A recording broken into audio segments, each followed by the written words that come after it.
It's Wednesday, November 6th, and I'm standing on the banks of the Oxtongue River in Algonquin Park at the Western Uplands Backpacking Trail access. And I've come to the park to get one more canoe camp in before the season closes permanently on November 10th. And for this there and back 2-night, 3-day trip, I'll be paddling down the Oxtongue River and staying at Twin Falls. I'll be using Twin Falls as a base camp for the next 2 nights to explore the surrounding area and maybe some downstream stretches of the river as well. So today looks very gloomy and rainy, and it's been spitting on and off since I got here, so I'm going to get loaded up on the canoe and try to make my way downstream and get camp set up as quickly as possible because rain is predicted for later today.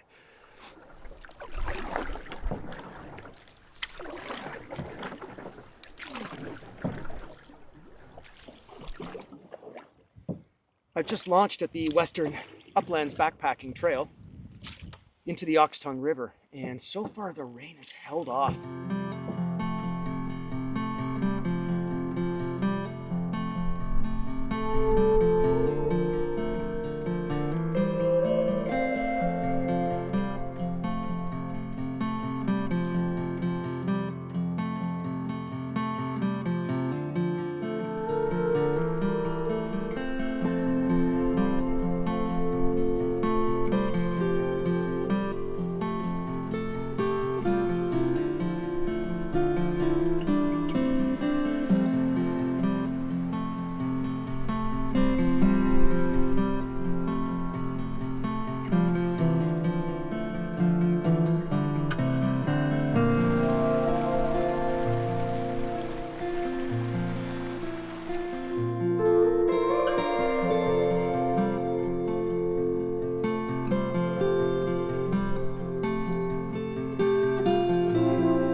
One of the reasons that I chose this particular route for this canoe camp is because of the wind.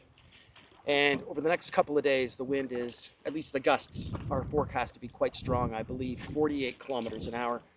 And I'm just tucked in this little river creek here, but I can hear the wind in the treetops, and the trees are moving back and forth, so I'm pretty glad not to be out on big water at this time of year in these types of conditions. And besides, creek paddle is just about my favorite type of paddle. I'm about 15 minutes into my paddle, and it has been very quiet along this river. Just a couple of bird sounds. No real signs of any other activity. And I haven't seen any color at all. Whatever color there was is now gone. And the colors that remain are just yellow, green, and gray. But that's what you get late in fall. That late fall feeling, where all the beauty is gone and everything else is left exposed.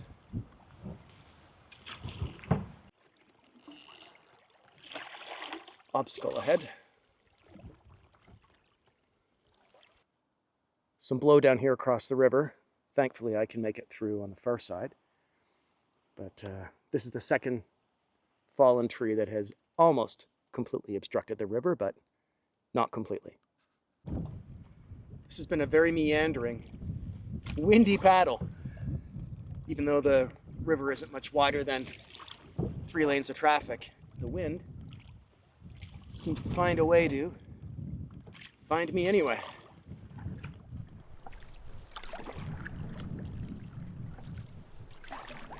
I just passed what looked like an interesting moose pond.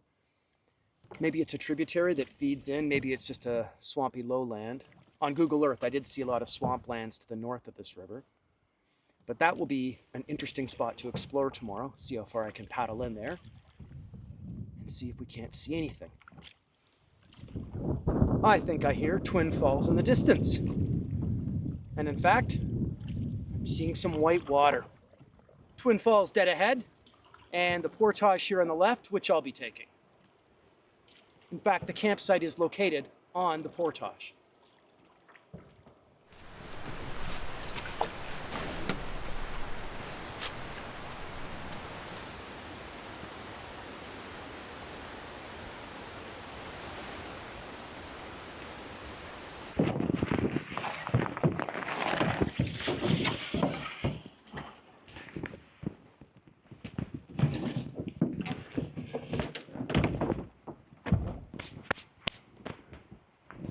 This is the first Twin Falls campsite, and it's not very large, but it's got a great view.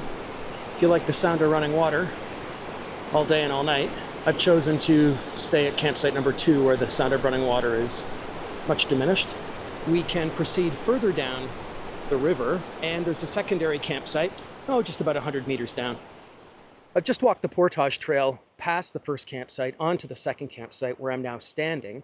And I always like to check out a campsite before I lug all my gear to it, just to make sure it's in good shape, no bear scat, no garbage. And as it turns out, the campsite is in great shape. So now I'm going to walk back to the put-in and grab my gear, bring it down to the site, get set up.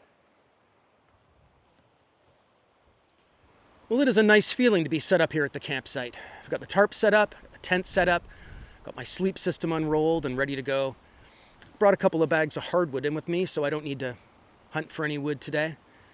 And you'd be forgiven for thinking it was much later in the day than it is. It's 1:30, but the sky is incredibly dark, and the winds that started the day have probably doubled in velocity, and the gusts are something else. I mean, they're blowing pine cones off the tree and knocking me in the head.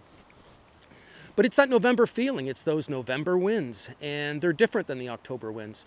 They've got a bit of a wintry edge in them, and they're damp, and they're shivering winds. They're not autumn winds. But I'm not complaining. That's what I came to the park for. I came for that post-autumn feeling, for that feeling after all the leaves have fallen off the trees and after the sun has finished doing all of its shining. Now it just feels like, those short, dark, blustery days leading into winter. And it's amazing to be in the park for this feeling.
After wandering around and filming around the campsite at 3:30 today, couldn't keep my eyes open, so I dove into the tent for a small nap.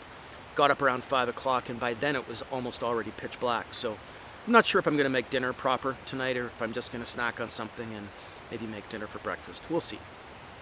But today was an amazing day.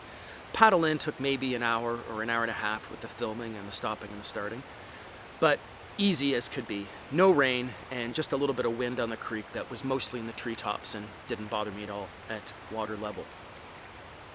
I expect that tonight will be an early to bed for me because this morning was an early start. And that's okay because the plan tomorrow is to get up early, paddle back upstream, maybe 20 minutes or so, and check out what looked to be a very paddleable moose pond, almost a tributary that seems to feed into the Oxtongue. But I don't think it is a tributary. I think it's just sort of a swampland that might be in a state of flood at the moment. So looking forward to checking that out tomorrow, maybe seeing if we can see some wildlife.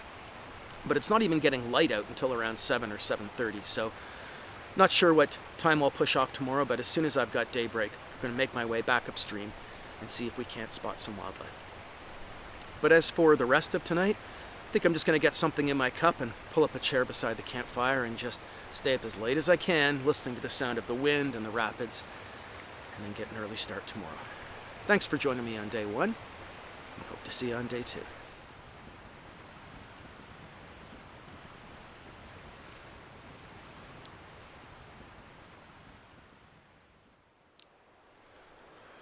Last night was a chilly one. Not terrible, but I think some of the spray from these falls just gets things a little damp, colder than it would otherwise be. But I could be wrong. It is November after all. It's supposed to be cold. Anyway, it's barely just bright enough to start doing some filming now, which means it's also bright enough to make breakfast and have some coffee. So I'm going to get started on that and then work on getting packed up for our moose pond excursion.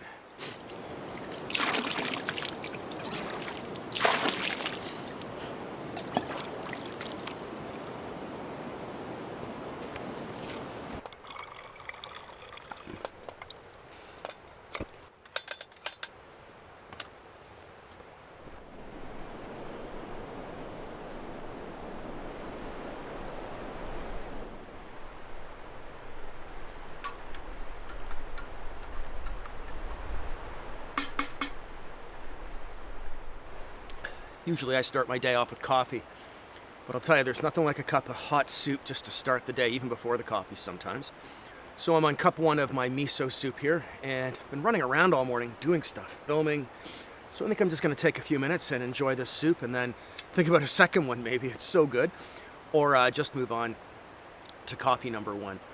But I also will be gathering up the stuff I need for my day trip up into the moose pond. So camera gear, rain gear, might even bring the food barrel just so I don't have to worry about leaving it alone here. But we'll see what that looks like. But in the meantime, I'm going to finish my soup and maybe I'll walk up and take a look at the falls.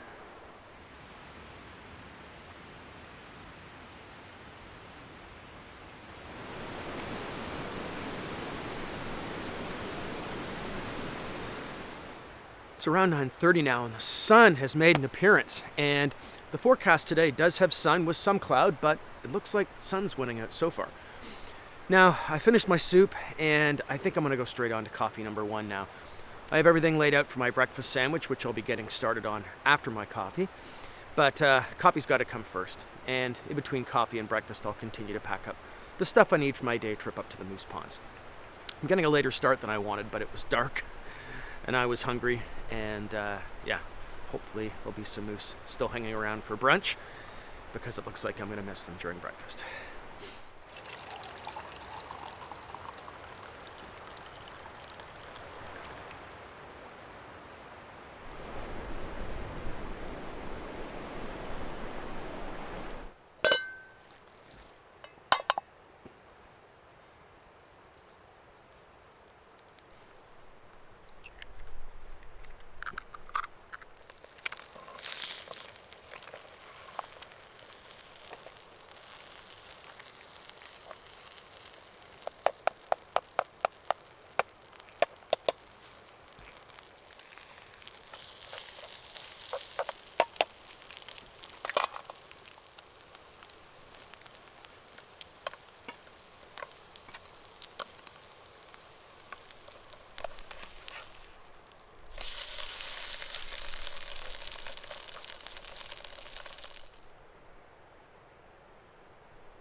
I've got breakfast all done, and I've got things cleaned up and my camera gear packed, ready to head out to the moose ponds. But before I did, I wanted to continue along the footpath behind this campsite, or beyond this campsite, and check out the lower set of falls, together which, with the upper set of falls, make Twin Falls.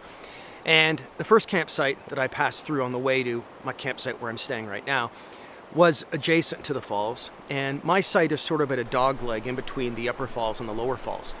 And yesterday I did look down this trail to see if I could make my way down to the lower falls, but it looked a bit flooded out, and I just thought I'd leave that for today. So in fact, it's not that bad at all. It's just a little stream that crosses the footpath and no trouble to get over. And the second set of falls are worth a look.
I've just pushed off from the campsite and I'm paddling back upstream where I came in from yesterday to access that moose pond that I saw river right on my way in.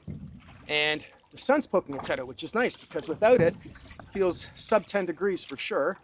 And with it, it feels like 20. So I've got enough layers on to stay warm in the shade, but I'll be sweating if the sun arrives. Anyway, better warm than cold at this time of year. Looks like the moose pond is straight ahead to my left. And wow, gusty wind coming out of there. There's actually waves coming out of the pond. Yeah, maybe I should have put something in my bow.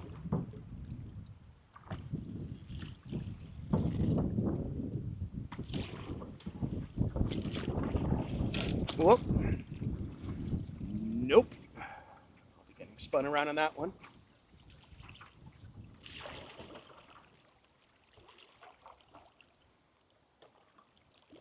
There is current coming out of here, so I'm guessing the beavers have been at work upstream.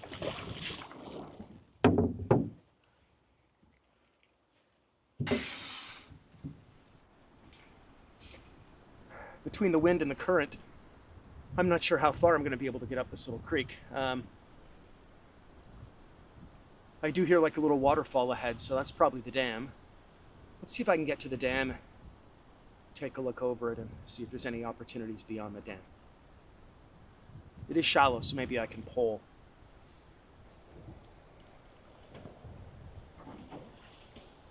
Oh, jeez, this wind.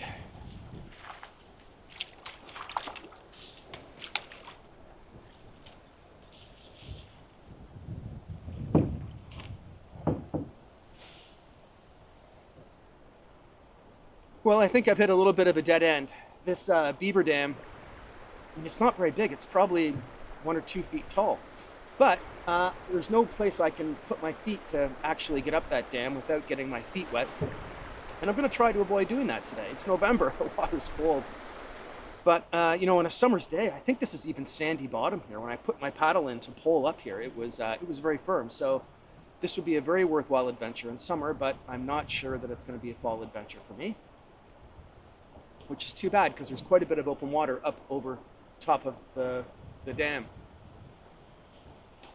All right, no matter. I think I'm going to head back to the main body of the river and paddle around and see what we see. Oh well, Moose. Maybe next time. Or maybe downstream.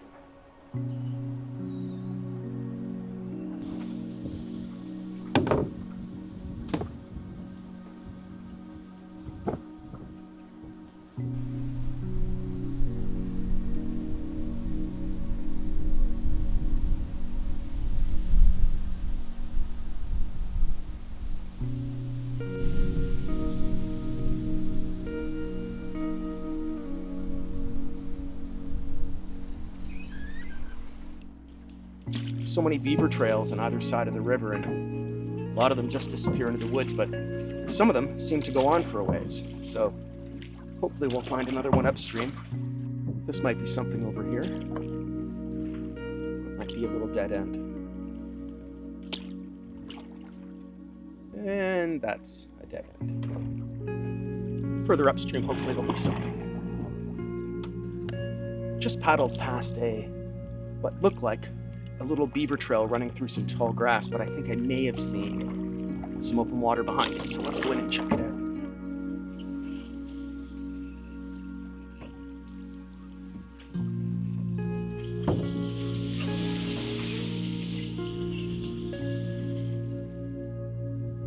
Wow.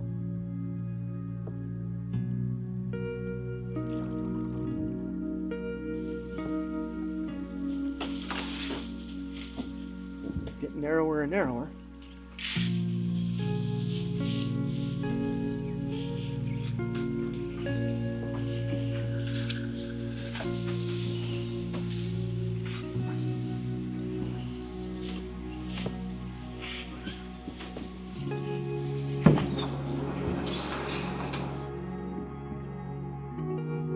Well, this might be a dead end. Might have a little more room to go down there. Let me stand up and look. Fortunately, there's a log blocking the way. And I think it just gets narrower and shallower. I'll just sit here for a bit though and see if I hear anything. No wind.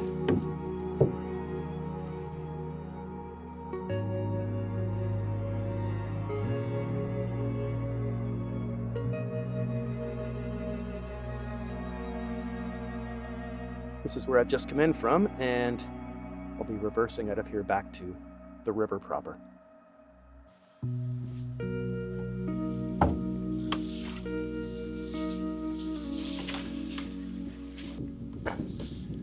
Okay, backing out of that little beaver trail and trying to get back onto the Oxtongue. Okay. Yes.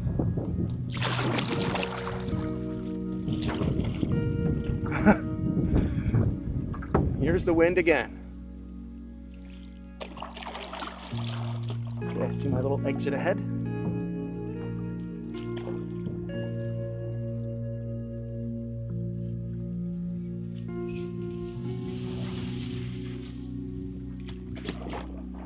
And back out on the Oxtongue.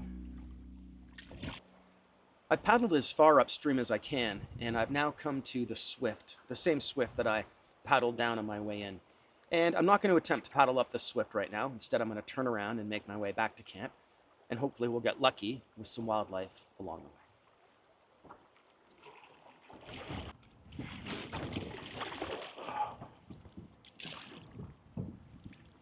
Well, that was a challenging paddle back.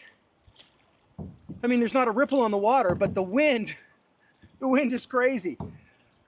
Especially when I was rounding the corner by that moose pond. There's just all that open space for the wind to get in. But now I'm back at my campsite.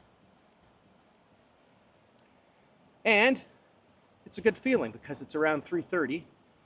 And I should get some wood and start thinking about dinner. It gets dark at 5.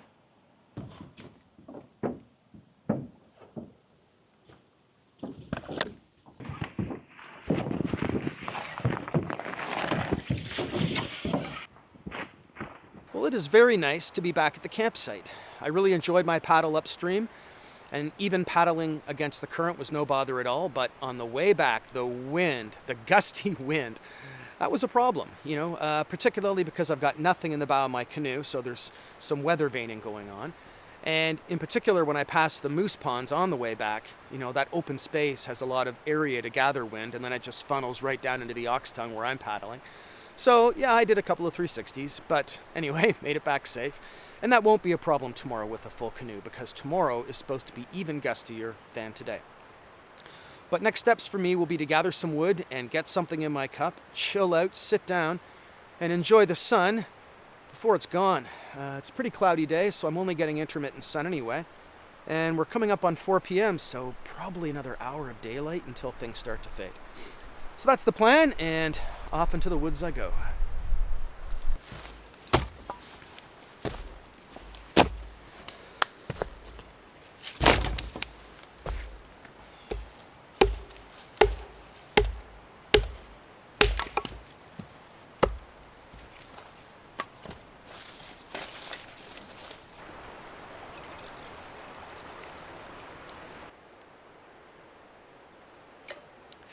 I feel like I'm in a good spot now. I've got all my wood cut, got something in my cup, and I've got a dinner plan together.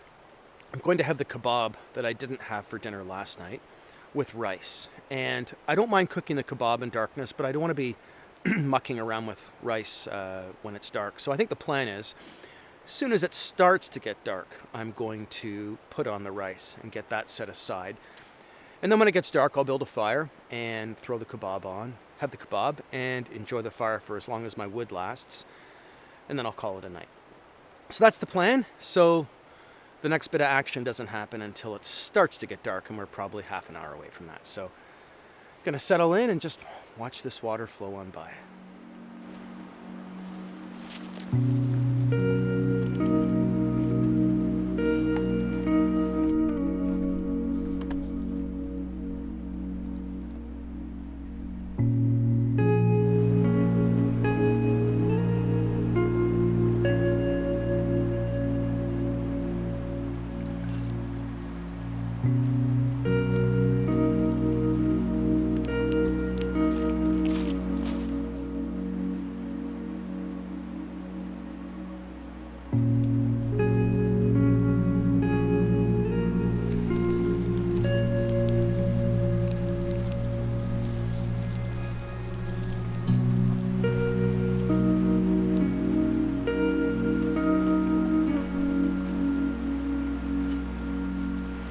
It's around 8 p.m. now, and dinner's all done, dishes are all clean, camp is all packed up for the night, blue barrel's been stashed.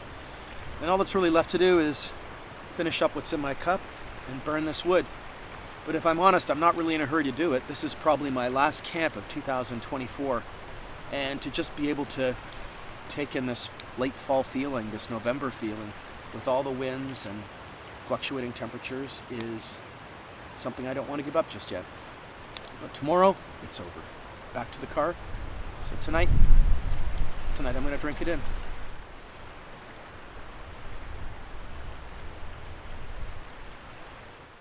Good morning on day 3.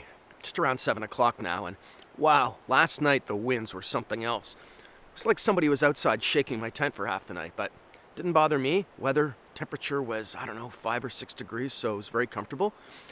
But today, I think I'm going to skip the deluxe breakfast and just go with some oatmeal in the interest of getting out of here before the weather decides to do something else.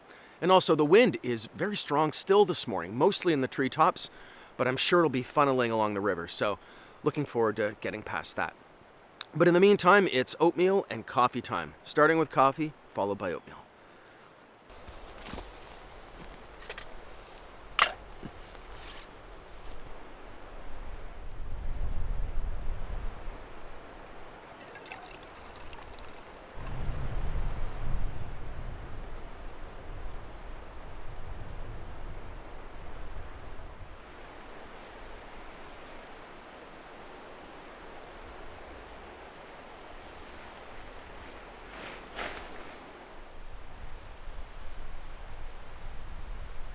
Well, that's going to be a wrap for me. I've got camp collapsed and everything's packed up and ready to go.